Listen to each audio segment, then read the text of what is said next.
Hey everybody, it's Jennifer J. Welcome back to Moving Forward. Thank you so much for joining me again. Hey, I do want to set my timer because I have not been timing. I used to do this every time, you guys. If you've been watching for a while, you probably remember. But I'm going to do it this time because I had forgotten and I've been going kind of short sometimes, too long sometimes. So I want to try and stay on track and keep them all at about 15 minutes long. But I got exciting stuff to share today. So we had a guest speaker at church and I was going to share about his sermon, but I wasn't real sure the direction that was going to go because there was a lot of stuff and kind of hard to mash it all down into a short segment on the podcast. So I thought I'm going to look and see in my Bible app and in my notes and stuff. And you know how God is, you know how he does me. Same scriptures in my Bible devotional that I was doing today as what he preached on at church. So it all came together. So it's just like, okay, I guess this is what it's supposed to be about today. So I first wanted to tell you, on the personal note, being here in Arizona, I've been feeling really, really sad, missing my grandkids and my children. And children, if you're watching, I do love you and miss you, but man, those grandbabies are growing up and they're growing up and changing so fast, and I am missing out on time with them. And I have just really been kind of dwelling on that, I think, lately. And so been really missing them and wondering too, God, are you calling me back home? Are you saying, that my work here's done? Are you like, why am I feeling like this, right? So this is all kind of just going on in the back of my mind throughout my day. I hadn't really said anything to anybody. And as it's probably a week and a half that just kind of those feelings were kind of going on inside my head. And then I woke up one morning a couple days ago and one of my friends had posted, when I get on my Bible app, you guys, okay, first of all, I have ADHD, right?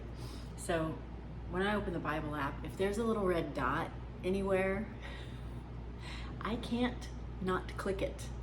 I have to click it, right? I have to get rid of all the red dots.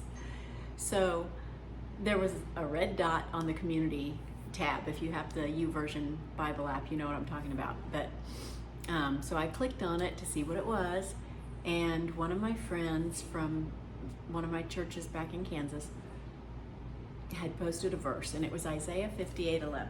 I'm going to read it to you guys because it was God talking right to my heart. And it wasn't in my Bible Devo that I was going to read that day, but she posted it so that I would read it. So God's just good like that. So it was Isaiah 58:11, and I'm going to read it in this version, which is King James, but then I'm going to tell you the version that she had it in and how it read. But this one says, "And the Lord shall guide thee continually, and satisfy thy soul in drought, and make fat thy bones, and thou shalt be like a watered garden, and like a spring of water whose waters fail not." I even have trouble getting my mouth around all those words, but on the version that she had, which is on my phone, which is what I'm using to record, so I can't really read it word for word, but it was like, "And the Lord will guide you and satisfy your needs in a sun-scorched land." And, I'm in Phoenix, right? And talk about a sun-scorched land. This is it in the summer. And then I'll be like a well-watered garden with springs of water bringing forth life. And so I just read that, and it just, it struck me hard, you guys. I read that and I was like, okay, no, he sent me here on purpose. I have no doubt about that.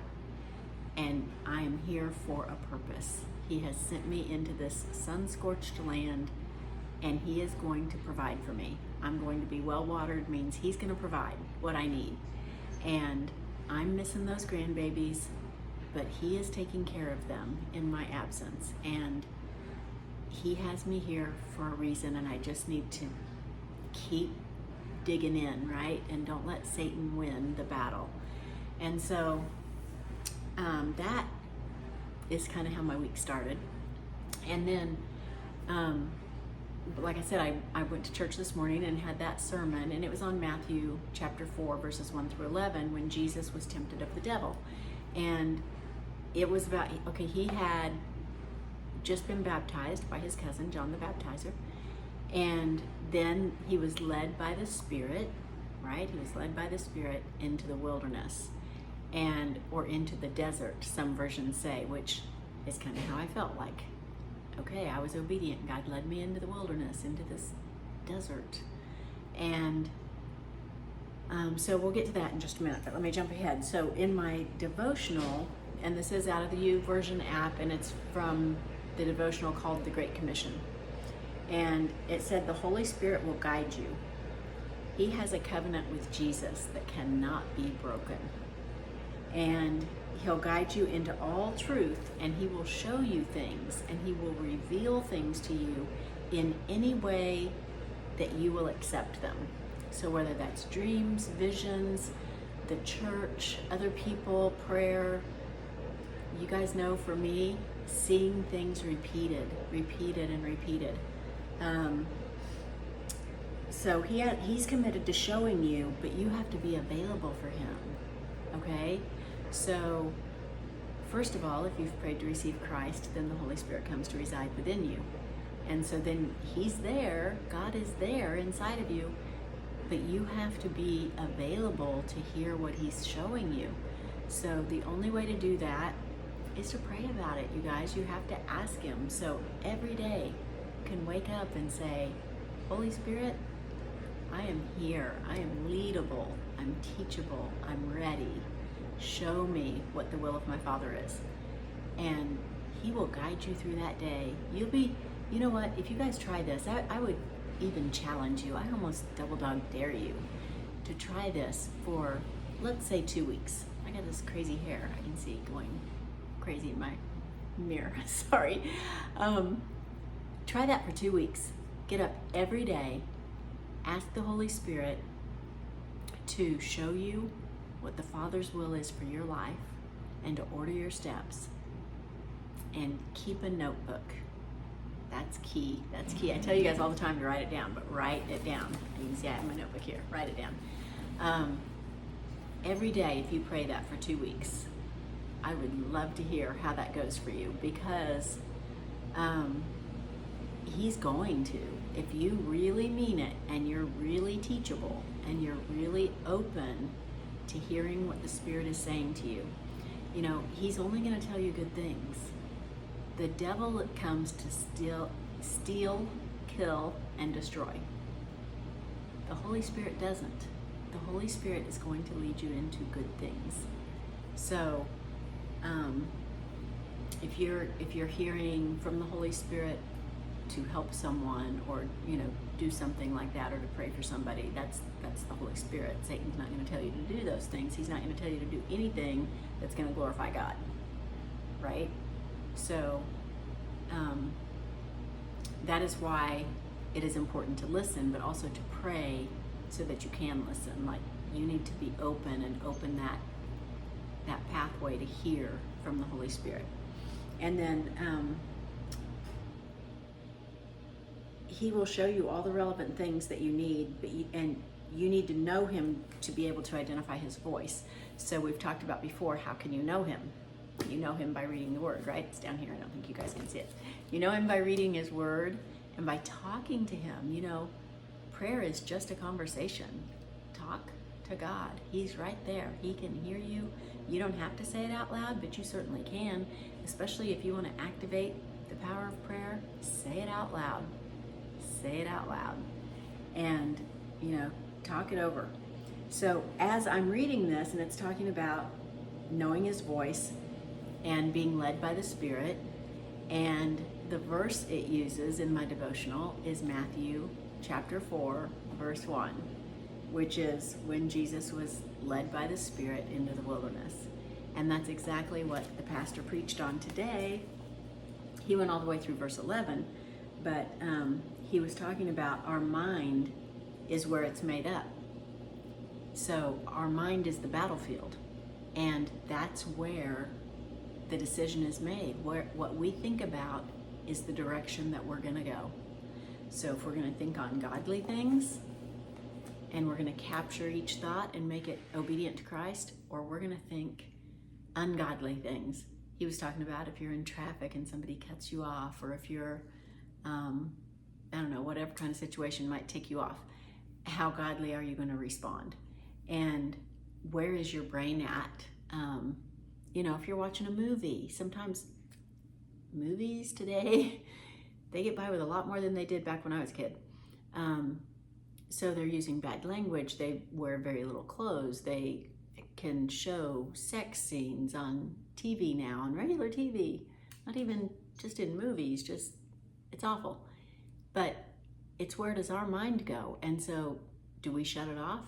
Do we say, I'm not gonna allow that in my house? Without, you know, knowing the end of the story, you can do that. You can turn it off and say, moving on. And so we have to capture those thoughts. We have to say, this is what I'm going to allow in my house. This is what I'm going to allow in my head. And this is what I'm not going to allow in my head. So we have to be careful, like the song says when we were little kids, be careful little eyes what you see, and be careful little ears what you hear. And we need to be careful. And so he was talking about our mind is where the battlefield is. So we need to put on the full armor of God, but Satan is after our mind, because if he can get into our thought life, if he can say, wow, see what the neighbor's driving? Look at that. I want that car. I want that house.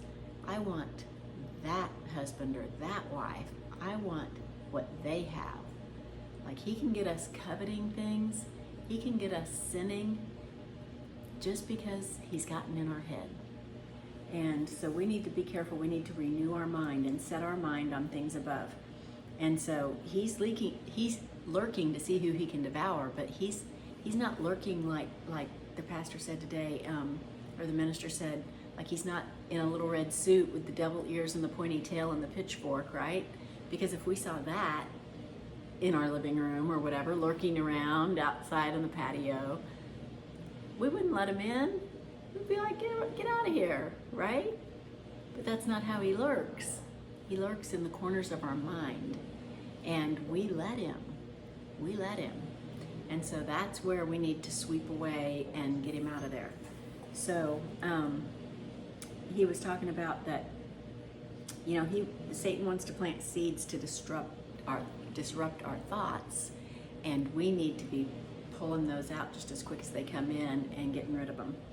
And he was like, you can't serve God if you can't handle the devil. And so when it says Jesus was led by the Spirit into the wilderness to be tempted, yeah, he was led there by the Holy Spirit to be tempted. So you have to know, if Jesus was led by the Spirit to be tempted, we could be too. We have to be able to handle the devil. In order to be able to be effective for Christ and to be effective to share the gospel at home, in your neighborhood, around the world, wherever, the only way we're going to be effective is if we can handle the devil. And so we're going to have to make sure that we can pass the test. And the test is right here. So, and he also said, you know, you're tested because you have potential. If you didn't have any potential to be a threat, the devil wouldn't care about testing you. The devil wouldn't even be coming after you if he didn't think you had the potential to be a threat to his supposed kingdom. But he said Jesus had gone 40 days without food, and that's when Satan came to him.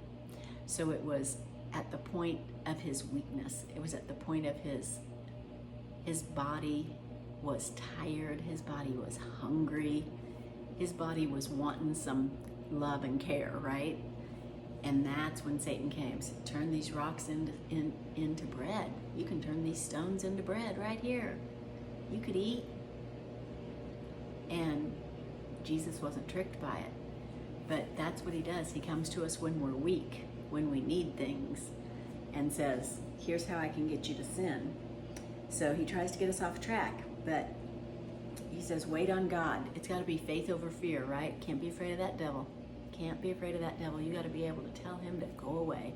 Get out of my head. That was the name of the sermon today. Satan, get out of my head. So I will be saying that a lot this week. Satan, get out of my head.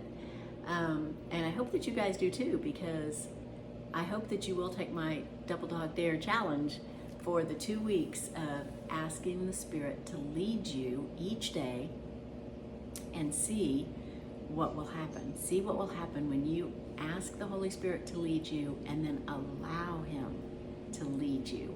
And that means when those thoughts come into your mind, you got to dispel them. And when, I'm sorry, I think that's my timer going off. Yep, done. And when you're sometime in your day, I do it in the morning, but sometime in the day, get into the Word, get into the Bible, read it.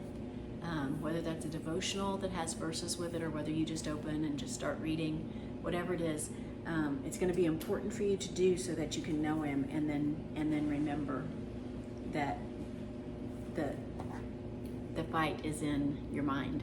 And something he said that really struck me too during that sermon was, he said, you know, when you're in the valley, when you're really low, right? Jesus had been 40 days without food, and he was hungry, and he was weak physically at that point.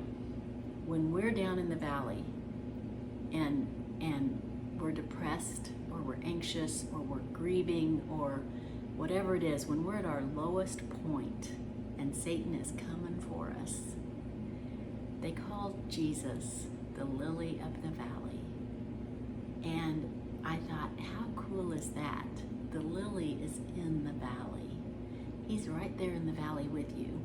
And He doesn't ever leave you, you guys. He doesn't ever leave you. So just remember that. He is the lily of the valley and the great morning star.